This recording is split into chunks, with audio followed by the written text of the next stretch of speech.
honor contar con la presencia este miércoles mojado con Isidoro Santana, ministro de Economía, Planificación y Desarrollo. Vamos a empezar con su balance de la economía, que es lo que podemos esperar.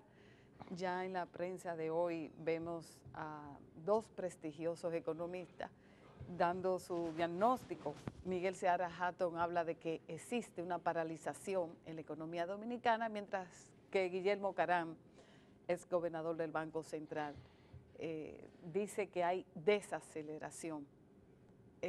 ¿Cuál es su posición? ¿Cómo es que estamos? ¿Qué podemos esperar? Lo de desaceleración es algo bastante conocido, diagnosticado por el mismo gobierno desde hace meses y publicitado. Es decir, esto de hecho es algo que nos ha hecho revisar hacia la baja las proyecciones que se habían hecho de crecimiento para todo el año 2017. Para el próximo año. Sí, para el próximo para este año, también. Incluso para este año 2017. Ciertamente no es lo mismo, no está paralizada, porque una paralización significaría una ausencia de crecimiento, pero en realidad la República Dominicana sigue creciendo. Lo que pasa es que no sigue creciendo a los ritmos tan elevados a que estuvo ocurriendo en los años previos. Probablemente en eso han influido diversos factores. Un factor importante fue que con la victoria de Trump en Estados Unidos se generó una situación de incertidumbre y las autoridades dominicanas de alguna manera nos vimos precisadas a tomar algunas decisiones para evitar que pudiera presentarse un choque externo. En principio, las principales medidas las tomaron las autoridades monetarias cuando subieron las tasas de interés, previendo, además en ese momento coincidía con que los precios del petróleo estaban subiendo, previendo una posibilidad de aceleración de la inflación que finalmente no se dio. Pero por otro lado, el propio gobierno tomó algunas decisiones para evitar que las instituciones públicas se siguieran endeudando de manera irregular, de manera informal. Se emitió un decreto que desde hace mucho tiempo se venía considerando que obligaba a toda institución pública antes de comprometer ningún gasto a pedir una certificación de que el dinero estaba disponible ahí en los recursos presupuestarios que se habían asignado a esa institución, pero el proceso burocrático que esto generó determinó que la inversión pública se redujera bastante durante unos meses y eso mismo también se reflejó en disminución de la actividad económica. Puede haber habido algunos otros factores que influyeran en eso. La realidad es que los datos de lo que ha ocurrido por lo menos hasta el mes de agosto indican que la economía ha estado creciendo a un ritmo promedio de un 4% en el año 2017, que es una cifra envidiable para más del 80% de los países del mundo. Pese al endeudamiento, porque ese crecimiento es contrayendo deudas. Lo que pasa es que el endeudamiento, en principio, el endeudamiento incluso puede hasta impactar positivamente el crecimiento porque son capitales que ingresan al país y tienen algún efecto en la economía. Obviamente eso no significa que el endeudamiento sea algo bueno para el país porque a la larga tiene otro tipo de efectos que hay que prevenir. Es decir, un país tiene que cuidarse de no caer a una situación de insostenibilidad de la deuda, porque eso puede generar situaciones de inestabilidad y no hay cosas más terribles para la población que las situaciones de inestabilidad y para la propia economía en general. Isidoro Santana ha sido de los que hace años y aún siendo ministro ha advertido que hay un límite en el camino del endeudamiento, pero sigue aumentando el crecimiento del mismo. El año del 15 al 16, según los datos oficiales de Hacienda, el endeudamiento fue a un ritmo de 9.7 millones de dólares por día, pero de abril del 16 a abril de este año del 17, en los mismos datos de Hacienda, el de endeudamiento sube a 12.5 millones de dólares diarios. Eso son ya 570 millones de pesos cada día, que crece el endeudamiento, que crece. Eso no es demasiado fuerte, Isidoro. 570 millones diarios buscados prestados, sobre todo una parte aquí sustrayendo recursos de la economía para bueno, cualquier cifra de nuevo endeudamiento para un país que ya tiene una deuda considerable es algo que preocupa. Naturalmente, yo creo que tenemos que tener claro algunas cosas. No todo el dinero que el gobierno toma prestado es endeudamiento, porque a veces se toma prestado un monto y se paga por otro lado. No, yo estoy hablando del crecimiento de la deuda, no sí, de lo que se coge prestado. Se ha cogido más que eso, de lo que creció la deuda. Tengamos en cuenta una cosa. La República Dominicana convive desde hace muchísimo tiempo con un déficit fiscal.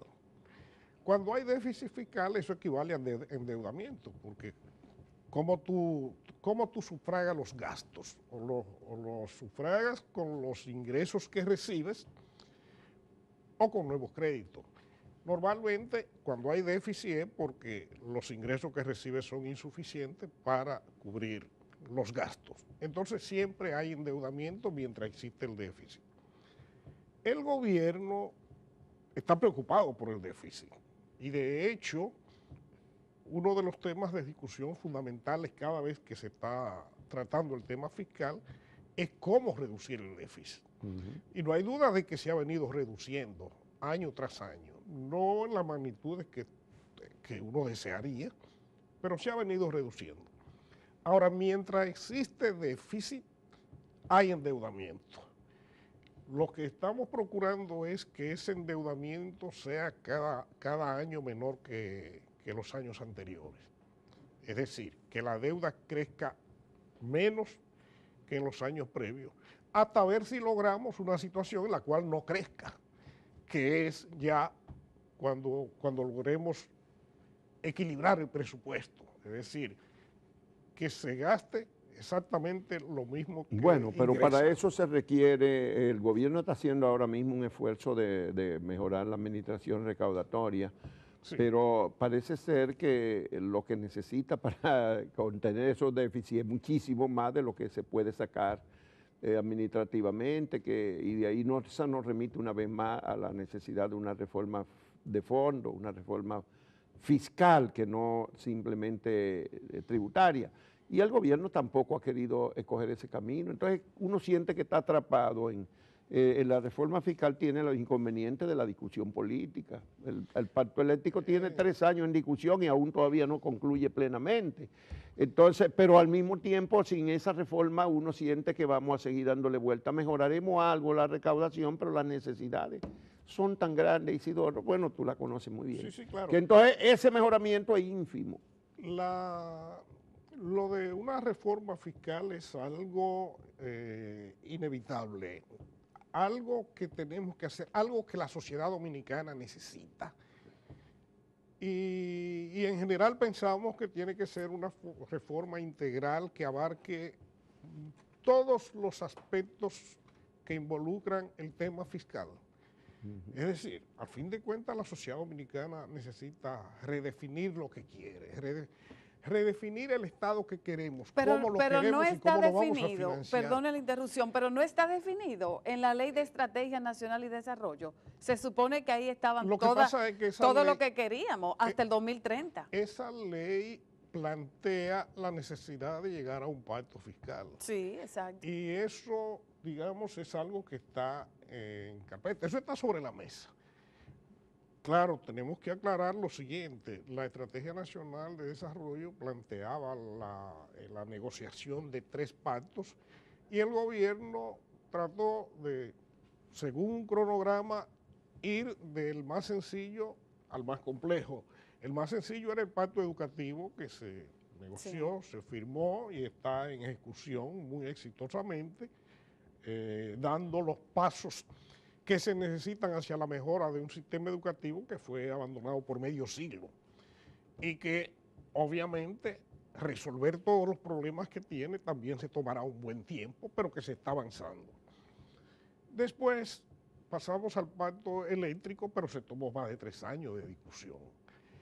En principio pensábamos que eso no se iba a llevar tanto tiempo y finalmente ya se llegó a un acuerdo fundamental para hacer Aunque una serie de todavía cambios al persisten sector algunas disensiones del sistema, Bueno, del sector social. no necesariamente un pacto significa una cosa que implique unanimidad total en todos los aspectos. Y creo que el error estuvo en creer que se iba a poder lograr que todos los agentes de la sociedad llegaran a una unanimidad en todo, por lo cual hubo que dejar fuera de la discusión algunas cosas, pero en lo fundamental los temas básicos que afectan el sector eléctrico fueron discutidos y consensuados y ya están para la firma. Ahora lo que tenemos que entrar es en la discusión del pacto fiscal. Ahora, nosotros Pero estamos hablando de reforma ya no va a ser fiscal. posible en una segunda mitad de un gobierno empezar. Eso tenía que haber sido cuando comenzó el gobierno. Mira, yo Y creo sobre que- todo si el gobierno, si el presidente de turno agota su último periodo constitucional, que no tiene que estar tan preocupado de cuánto voto va a sacar, si se repostula. Es decir, ese es el momento oportuno para hacer esa Mira, yo reforma. creo una cosa, Juan Porque el que Bolívar. venga nuevo va a venir con lo mismo. Ajá, me voy a echar arriba a todo el mundo. Yo creo que el pacto fiscal es un pacto que la sociedad dominicana tiene que acordar, independientemente de quién sea el que esté en el gobierno. Incluso podría ser que se inicie una discusión Ahora, que no se pudiera hacerse ahora. que no se termine durante este periodo de gobierno. Pero Eso ¿tú puede crees que el gobierno está caer en imposible? perfectamente Hasta ahora dentro de la parece que el posibilidad. gobierno no quiere el pacto fiscal. Mira, yo no tengo ninguna duda también de que el proceso de desgaste que se sufre como parte de estos procesos de discusión, y ya el pacto eléctrico fue bastante ilustrativo de eso, puede provocar en muchos agentes, incluyendo dentro del gobierno, la sensación de que no vale la pena entrar en discusiones de este tipo. El problema está en que independientemente de lo que piense cualquier persona en cualquier momento, el país necesita eso, porque hay una serie de temas en el ambiente nacional que difícilmente se resuelvan sin un gran acuerdo. Obviamente, el gobierno puede hacer una reforma tributaria y eso hay sus mecanismos institucionales. Y se han hecho como 10 en los últimos 15 años, 20. Y tratar de ver si la hace de manera más exitosa que las anteriores. La experiencia que tenemos hasta ahora es que no hemos sido exitosos en lograr los propósitos fundamentales que se han perseguido con todas las que se han hecho hasta ahora. Y por eso se piensa que quizás mediante un pacto social se puede llegar a tener un mayor éxito. Sí. Pero hay demasiados temas que requieren una solución A propósito fiscal. del informe presentado por Oxfam, en el que postula que se desperdician, se despilfarran unos 90.000 millones de pesos y señala específicamente dónde están esos hoyos negros por donde se dilapida el dinero. ¿Qué va a hacer el gobierno? Y está también una propuesta, un anteproyecto de la diputada Farideh Raful, en ese mismo sentido que Oxfam. Todo que El gobierno, ¿qué va a hacer? ¿Vamos a pensar solamente en sacarle más dinero a la gente o el gobierno no está dispuesto a reordenar su casa?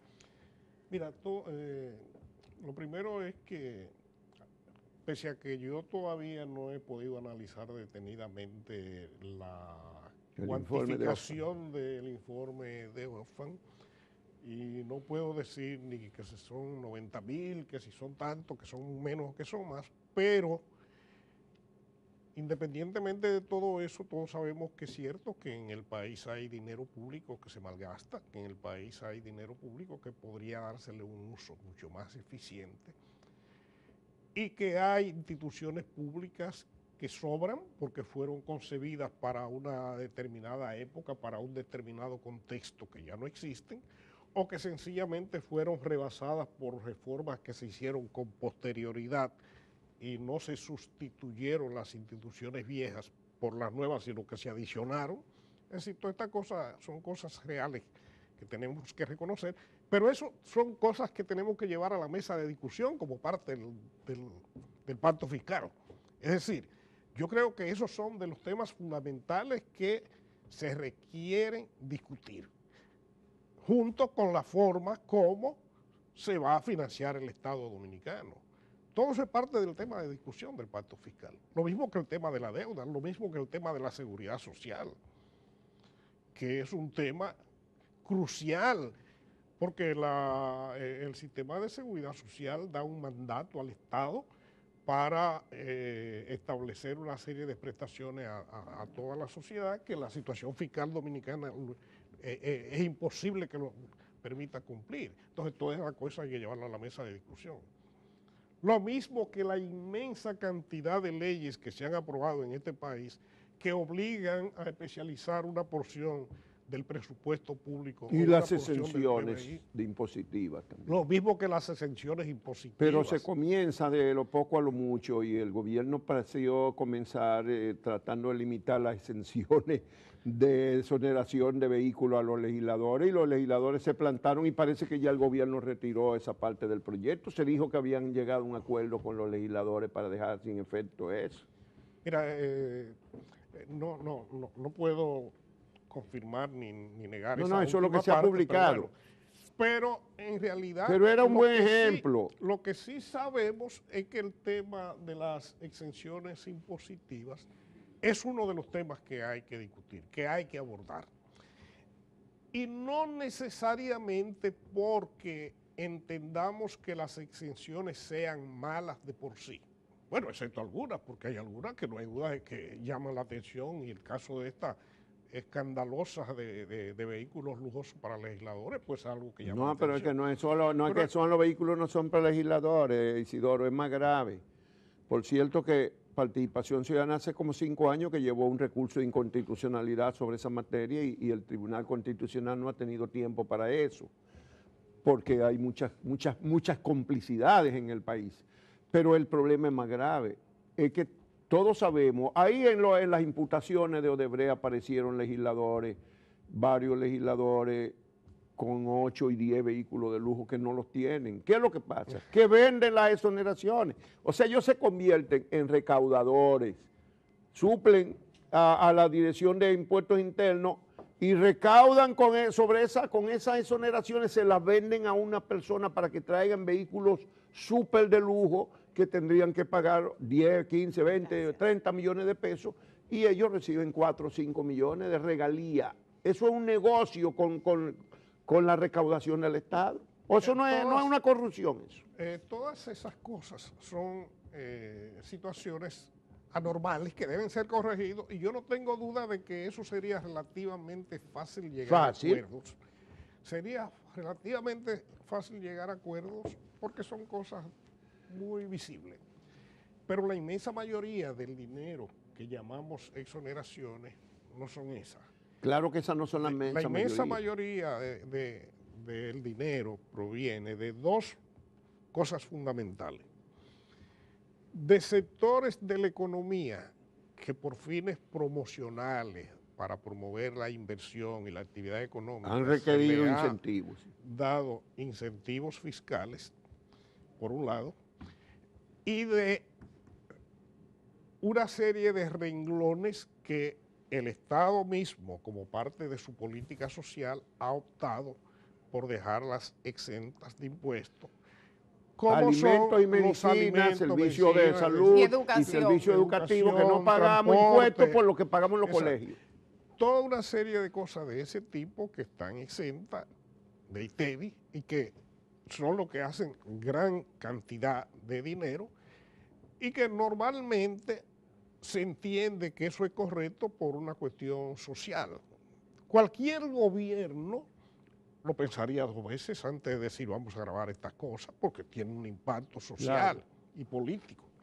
Ahora, Nosotros, y yo particularmente como economista, que toda la vida he defendido que esas exenciones deben existir y deben mantenerse, y que eso es algo que ha permitido al Estado Dominicano incluso quitarle regresividad a un impuesto que universalmente es regresivo, como el impuesto al valor agregado. O ITEVI. Llega el ITEVI en República Dominicana. Llega a la conclusión de que, dado que ese tipo de mecanismo se utiliza como una brecha por la cual se cuelan los evasores de impuestos, y son los factores fundamentales de la gran evasión que hay en este país, entonces llega a la conclusión de que a lo mejor vale la pena revisarlo y pensarlo, aunque implique que el gobierno cobre el impuesto a esos productos y busque algún mecanismo de devolución para compensar a la gente que estaría perdiendo por vía. Pero bueno, eso es parte de la discusión, porque yo creo que estos son temas fundamentales de la discusión de cómo deberíamos financiar el Estado Dominicano, porque la verdad que hemos fallado mucho en la forma como se hace. Bueno, Isidoro, la verdad es que hay muchas cosas pendientes en el ámbito de la economía y el problema es por dónde comenzar. Por dónde comenzar, porque eso que acabas de decir, esas exenciones, uno dice, bueno, vamos a empezar no empecemos por la medicina ni por los alimentos que todavía están, una parte de los alimentos, porque ya hay una parte que está pagando. No empecemos por gravar a la colegiatura, el pago de las escuelas, de los colegios, ni lo que paga uno ante un médico o por un procedimiento clínico. Que dicho sea de paso, y perdóname que te interrumpa, Juan Bolívar, dicho sea de paso, esas exenciones no son a la gente pobre, ¿no? ¿No Es son? decir, los principales compradores de las farmacias no son los más pobres, ni los principales compradores en las librerías, ni en lo que tiene que ver con material educativo, ni lo que pagan los colegios. Pero no hay duda que se va a la clase media y la clase media, y aunque ellos no, aunque vaya bajando su proporción, para esos sería una tiene carga. Un impacto, claro que tiene Entonces, un impacto, el problema es, empezamos por las exenciones impositivas a la producción, a los sectores productivos, pero ahí entonces volvemos otra vez lo mismo, se la quitamos la zona franca, tienen una serie de contratos y cosas. Volátil, se la quitamos al turismo, el turismo es el principal generador ahora mismo de divisas, junto con la remesa y es de empleo, no sé, entonces empiezan a decir, bueno, me quitan eso y vamos a ver, este crecimiento tan grande que tiene el turismo en el país en los últimos años está determinado en parte por eso, y ahí volvemos entonces a un círculo vicioso. Entonces, para mí eso nunca ha sido círculo vicioso. Eso no es círculo vicioso. vicioso. Ha sido un círculo vicioso. ¿Por dónde comenzamos? Los países más competitivos del mundo son los países donde la gente paga más impuestos. Sí. Ustedes no se han dado cuenta de que la carga tributaria es altísima en los países de mayor competitividad. Así es. Y todo el mundo paga impuestos. El problema no está en el impuesto. Yo creo que eso es una cultura que no hemos Pero formado nosotros en la sociedad competimos con dominicana. Centroamérica y con México en turismo y Que en no zona son- franca, y ahí entonces que no empieza a son ver, el ya mejor no ejemplo nos podemos a seguir. comparar con Suiza ni Alemania, ni Estados Unidos ni Canadá, sino con Centroamérica y con México. Mira, esa competencia con Centroamérica es una competencia mala, es una competencia que no deberíamos tener y que lo ideal es aprovechar los mecanismos que tenemos de discusión regional para que nos pongamos de acuerdo para no competir en ese tipo de cosas. Porque ninguno de los países de América Central, con excepción quizá de Panamá y de Costa Rica un poco, son un buen ejemplo para la República Dominicana. Ninguno de esos países está muy bien. Esos países justamente que cobran bajísimos impuestos son países que tienen tan graves problemas en casi todo lo que tiene que ver con servicio público, con seguridad ciudadana, con una serie de cosas que tiene la República Dominicana. Entonces, tratemos de evitar competir con ellos, compitamos con los mejores. Claro está. Bueno, Isidoro, ellos dicen que nosotros no somos ejemplo en corrupción, porque nosotros estamos en todos los indicadores internacionales muy por encima de ellos en corrupción. Entonces ellos dicen lo mismo de nosotros. Bueno, la República Dominicana no es un ejemplo para nosotros por la corrupción. De todas maneras, el punto que yo quiero insistir es en el siguiente. Yo creo en los incentivos a la producción. A la producción. Sí, yo creo en los incentivos. Pero los incentivos no tienen que ser exoneraciones de impuestos. Hay 1000 formas en que los estados incentivan a sus empresas, incentivan sus actividades productivas. Las incentivan por mecanismos presupuestarios. El Estado le ayuda por vía de la infraestructura, el Estado le ayuda por vía de la provisión de servicios, por la vía de la búsqueda de mercado, de los acuerdos comerciales, de una serie de cosas que van guiando las actividades productivas y le van permitiendo expandir sus actividades, que no necesariamente tiene que ser por vía de las exoneraciones fiscales. Y eso es lo que nosotros en República Dominicana tendríamos que plantearnos seriamente. Bueno, pues ahí está. Muchas gracias a don Isidoro Santana, el ministro de Economía, Planificación y Desarrollo, un viejo militante de este programa. ¿Cuántas veces habrá estado Isidoro Santana en Uno más Uno desde el año 1987? Por decenas se cuentan, ¿verdad? Muchas gracias siempre. Bueno, desde muy diferentes posiciones, Ambos, sí, como el militante cívico, como el economista profesional, el consultor, de la fundación, y ahora como funcionario público. Allá en la Fundación Sí, Siglo sí, XXI, como académico, como funcionario ahora. Bueno, muchos éxitos para Isidoro Santana, que mantiene su coherencia y sus planteamientos fundamentales. Muchas gracias por haber aceptado nuestra invitación y lo despedimos con este cafecito Santo Domingo.